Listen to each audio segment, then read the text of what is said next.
បាទជាដំបូងខ្ញុំបាទផលីក៏សូមអនុញ្ញាតគោរពនឹងជម្រាបសួរក៏ដូចជាសួស្តីទៅកាន់ពុកម៉ែបងប្អូនលោកយាយលោកតាអ៊ំប្រុសអ៊ំស្រី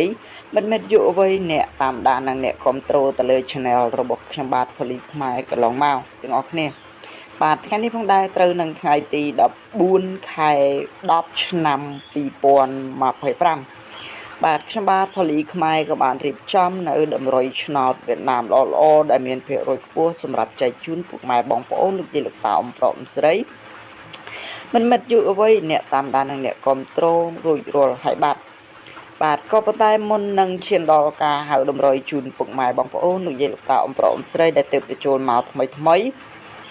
កុំភ្លេចជួយចុច like share ហើយនិង subscribe ហើយដាក់រូបកណ្ដឹងម្នាក់មួយម្នាក់ពីរផងបាទដើម្បីទទួលបានរាល់វីដេអូថ្មីៗពីខ្ញុំបាទផលីខ្មែរនិងក្រុមអ្នកវិភាគរបស់ខ្ញុំបាទជាបន្តទៀតបាទថ្ងៃនេះផងដែរខ្ញុំបាទក៏អធិស្ឋានពុកម៉ែបងប្អូនខ្ញុំបាទអត់បានធ្វើការប្រៀបធៀបលទ្ធផលជូនពុកម៉ែបងប្អូនទេហើយក៏សូមអធិស្ឋានដល់ពុកម៉ែបងប្អូនខ្ញុំបាទអត់បានធ្វើការបញ្ចូលសំឡេងរហូតដល់ចប់វីដេអូទេដោយសារនៅខាងខ្ញុំថ្ងៃហ្នឹងមេឃស្ទុំហើយភ្លៀងបាទភ្លៀងខ្លាំងមែនទែនអញ្ចឹងហើយក៏បើសិនជាយើងនិយាយកាន់តែច្រើនអាចរំខានអញ្ចឹងណាពុកម៉ែបងប្អូនអ្នកតាមដានអាចតាមដានពីដើមរហូតដល់ចប់បាទសូមអរគុណ